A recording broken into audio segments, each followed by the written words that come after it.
امروز 3 فوریه است و شما در پخش مستقیم برنامه خبری رادیو آزادی را تماشا دارید. شعله گلخوجه هستم. سلام. در 15 دقیقه دیگر اطراف این موضوعها صحبت می‌کنیم.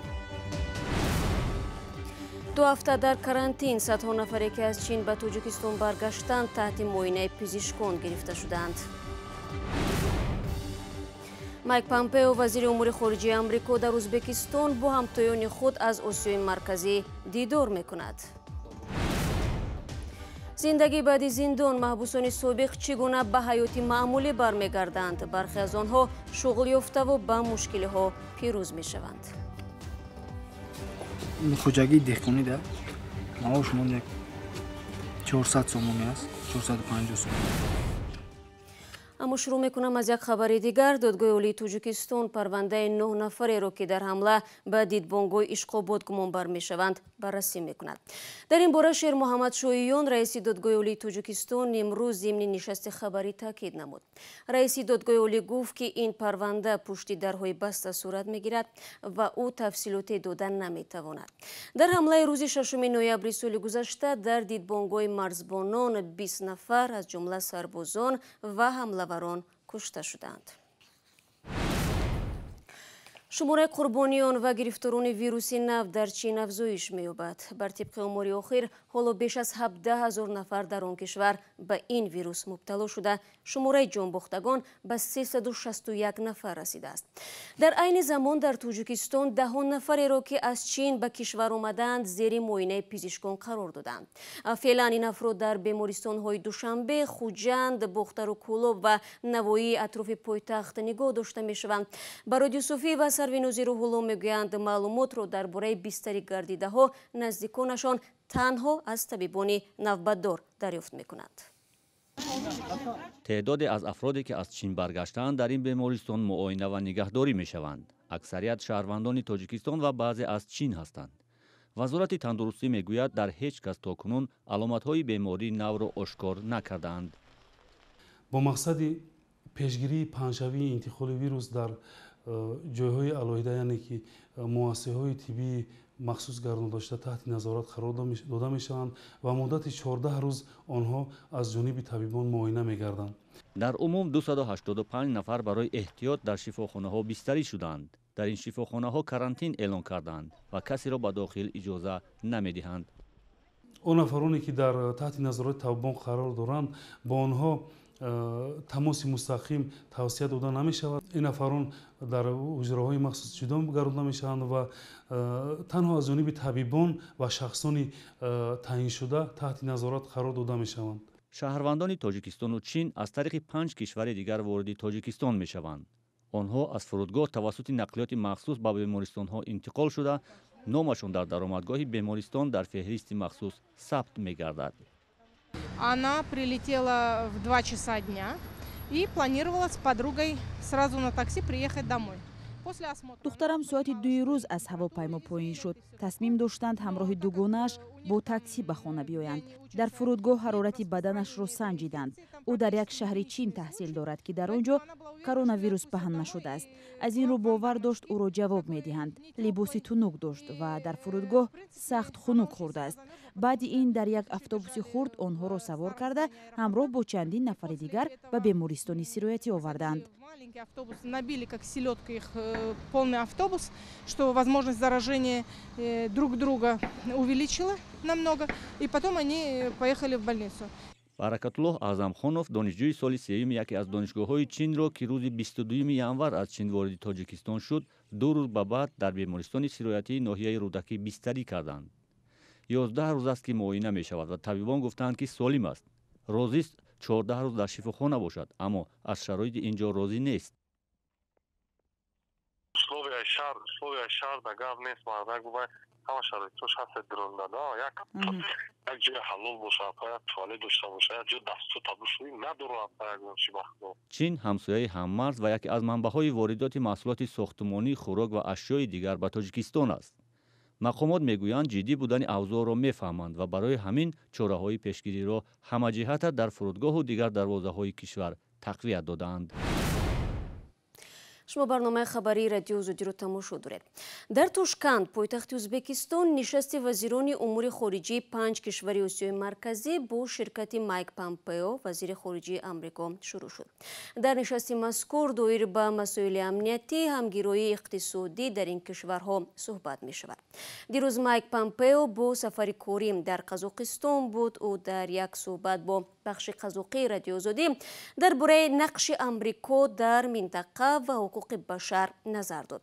همکار ما ایرگیم تولیخان نخست از این مقامدار پرسید که هدفهای دارای اولویت حکومت آمریکا در آسیای مرکزی کدام هایند؟ صلح و همکاری در افغانستان یا مبارزه با تندگرایی دینی و یا چیزی دیگر؟ خوب اینها همه یا هر کدام از این دو است، اما چیزهای بیشتر از این هم هستند. ما میخواهیم آسیای مرکزی شکوفان شود. ما میخواهیم هر کشور آسیای مرکزی مستقل و صاحب اختیار باشد، نه دستنگر یا کشوری پایبند یگان کشور دیگری منطقه.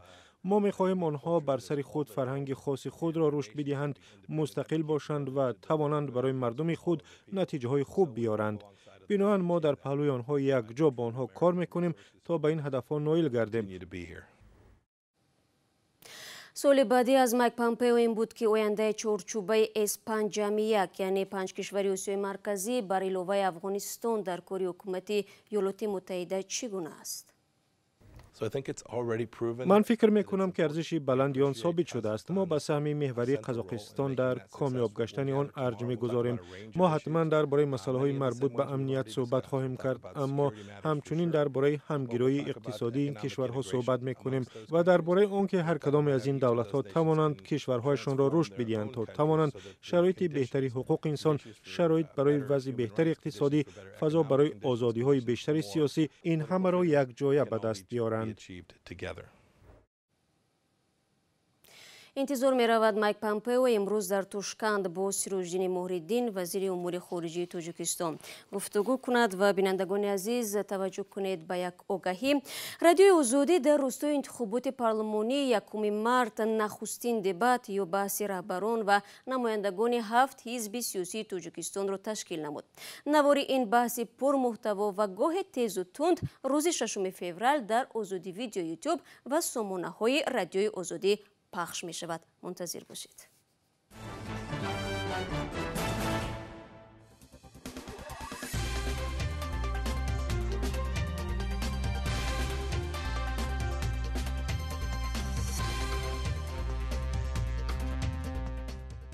شما بگید که شفاف نمی‌گذرد. برای چی شفاف نمی‌گذرد؟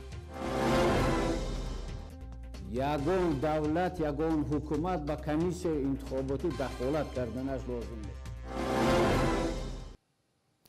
برنامه خبری رو ادامه میدیم. با گذشت 3 ماه از به اجرا در آمدن قانون عفو در تاجیکستان، برخی از محبوسان عفو شده با صادر کردن جنایت تکراری دیگر باره پشت پنجره رفتند.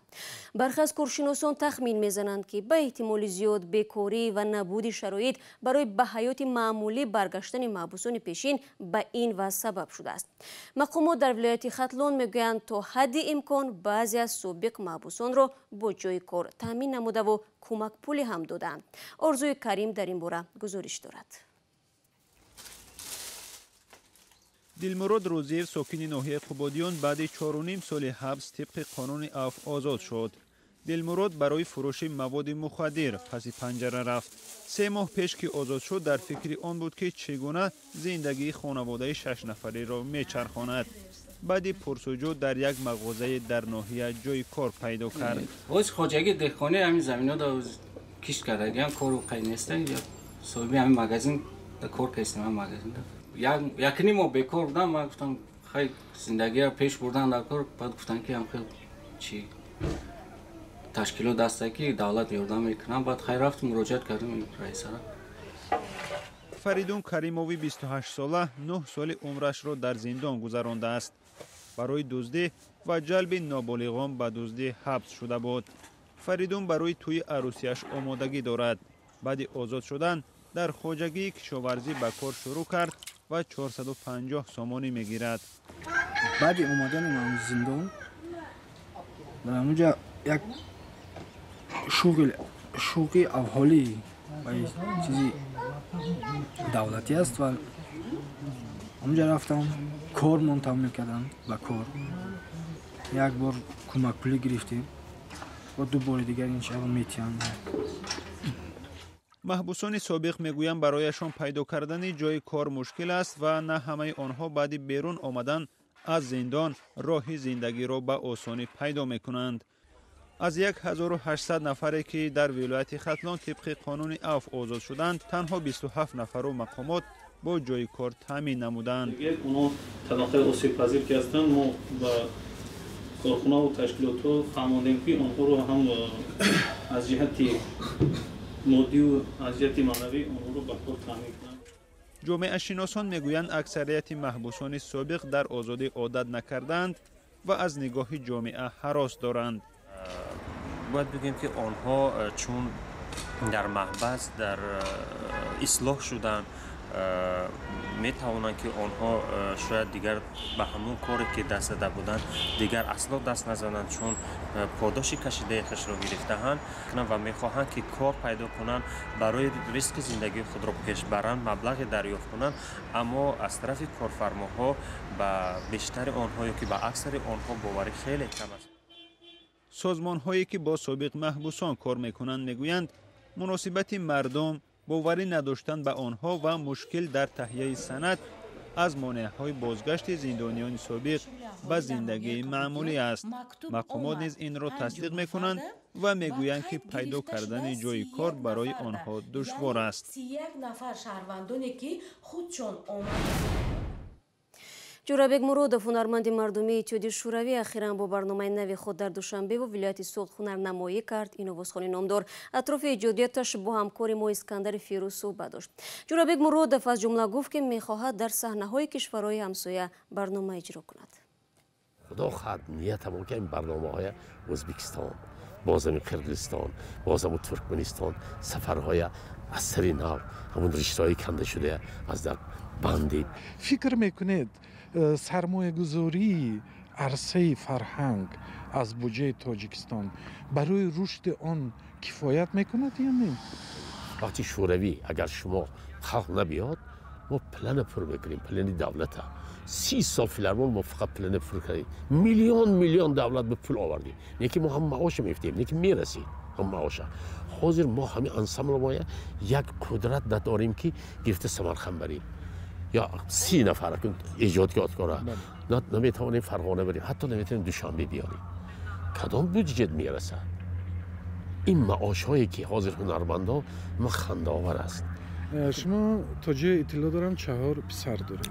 خدا بشکر. یکی از اونها آوازخوان است. جانبیک.